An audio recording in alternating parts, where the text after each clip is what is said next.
We all want success, yet so many of us are unclear about what success is and how to achieve success.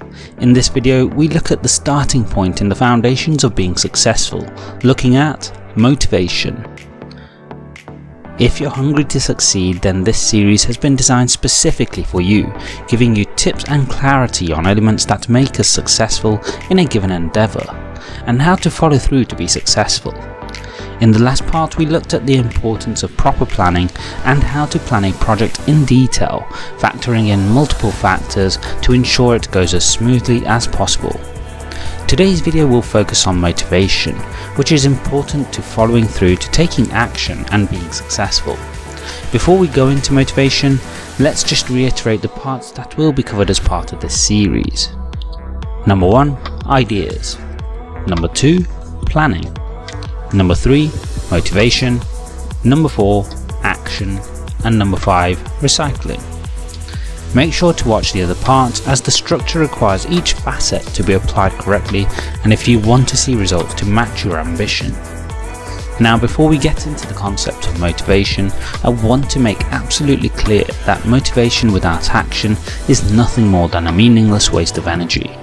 Getting motivated can be highly beneficial, but if you don't follow through on the motivation by doing something to progress towards a goal, it will simply fail to serve any purpose other than to make you feel good for a brief period, after which you'll feel bad for not acting on it.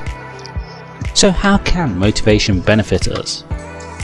First of all, it's important to understand motivation, which is the reason people take certain actions, act and behave in a specific way. The reason it's important to understand this is because many, when talking about motivation, are talking about motivation in the short-term definition of the word, whereby people listen to or watch something to give them a quick energy burst that gets adrenaline pumping and gives them a reason to take immediate action. However, it's vital to understand that motivation, when understood properly, encompasses far more than that. In fact, you can create a distinction between short-term and long-term motivation. Now, I won't delve unnecessarily into links between the concepts and psychological concepts such as Freud's structural theory of personality, never mind the countless other theories that have followed, but it is useful to understand the two types of motivation. Short-term motivation. Short-term motivation is what we often commonly understand as motivation, as something that will get you in a state where you're ready to take action immediately. This is because whatever motivates you provides you with a short-term reasoning and desire to take action, as well as physically creating chemical changes in the body to help you prepare for immediate action, mostly the rush of adrenaline you feel to act. This kind of motivation can be great for short-term results, helping you follow through with immediate needs, but it's also quite an intense form of motivation that will take up a lot of energy. Due to this reason, short-term motivation is beneficial in quick and immediate gains, but isn't sustainable for long-term action, as it naturally leads to burnout. Long-term motivation. Long-term motivation is described in many ways by various people. Simon Sinek refers to it as our why, some refer to it as a long-term vision, and others as purpose. Whichever term you prefer, the point of this kind of motivation is to understand why you embark on a particular challenge from a higher level. For example, I've stated before and reiterate, the purpose of this channel is to try and encourage and help people with long-lasting positive change in their lives, and to be an example to my son about the values I intend to pass on to him. This motivation isn't about my immediate goals, say to create this video, but rather a more holistic view on why I create all of my videos on the channel. While short-term motivation helps you with immediate or short-term goals and results, long-term motivation is critical in understanding your reasoning for embarking on anything that you do. It's effectively your mission statement, your purpose for going into a long-term challenge, and what you ultimately intend to accomplish out of it. Where long-term motivation can be particularly beneficial is in the push and pull effect. Short-term motivation often pushes us towards undertaking certain actions, but long-term motivation pulls us towards it, as it's the fundamental reason we chose to do what we decided to. So how can we use short and long-term motivations to our benefit? Number 1. Habits. As already identified, short-term motivation can be exhausting. Knowing this, how can we utilize the benefits we gain from taking action from short-term motivation? Well, the key is to create habits, whereby we automate processes to help us maintain consistent progress towards a given goal. This is something I'll be covering in more detail in the next part of the series when talking about action. However, in this part, what's also important to note about habits is how they need to be controlled and managed. Habits are essentially built as a mechanism of our primitive mind.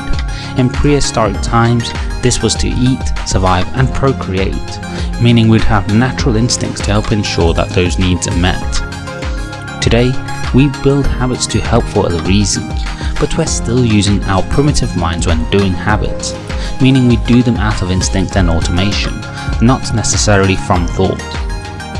When it comes to habits when working towards a goal, this can be highly beneficial towards making consistent progress, but at the same time, we periodically need to take a step back and reflect on our habits, reviewing whether they are benefiting our long-term motivation. For example, as a YouTuber, this would be to periodically spend time checking analytics and growth to see if the existing process of creating videos is garnering results we're satisfied with. If expectations aren't being met, then the habit needs to be adjusted or changed to achieve them. Number 2. Automate long-term motivation. We understand how habits can be both beneficial but also detrimental to our behaviours, but equally important is to spend time automating your long-term motivation. Here, rather than setting up behavioural habits designed to help taking action towards a short-term goal, the idea is to set reminders towards your long-term motivation and purpose. There are multiple ways to do this, such as write down the long-term motivation daily or say affirmations. Personally, I follow Tony Robbins' morning routine, part of which is to spend time envisioning your future, during which time I like to spend time also reminding myself as to why I'm working towards that future. Put simply, the whole idea here isn't just to do something for the sake of doing it, but consciously think about why you are doing what you are. Number 3. Strengthen your brain. So now that we understand different types of motivation, understand that building habits can help reduce the intensity of short-term motivation and also the potential pitfalls of habits without keeping long-term motivation in mind, how do you actually make sure you're consciously thinking about the decisions you take when taking action? Well, the most effective way is to practice. Just like the body needs exercise for muscles to grow, the mind needs to be exercised for us to strengthen our cognition, willpower and mental capacity. For example, if you create a habit, as part of the habit build a routine to spend time thinking about how that habit will benefit you on a given day when considering your long-term motivation. This means when you get into taking action, you don't just act on the primitive mind and mindlessly take action, but instead make a clear and deliberate decision towards taking that action. Let's use exercise as an example. You might have created a habit of exercising an hour at the same time each day. However, to make sure what exercises you do are deliberate and with a clear purpose, before each session you start to exercise, you could choose to decide what you're going to focus on that day, such as cardio, the upper body or your legs. This means you still have the benefits of making exercise a habit, but you focus on what you're working towards in your long-term motivation at the start of each session. Motivation can be highly beneficial when working towards a specific goal, and understanding how long-term and short-term motivation affects us is critical in utilizing motivation towards taking action. However, the key word is action, as anyone can say a few words to get you motivated, but then not following up with action is meaningless.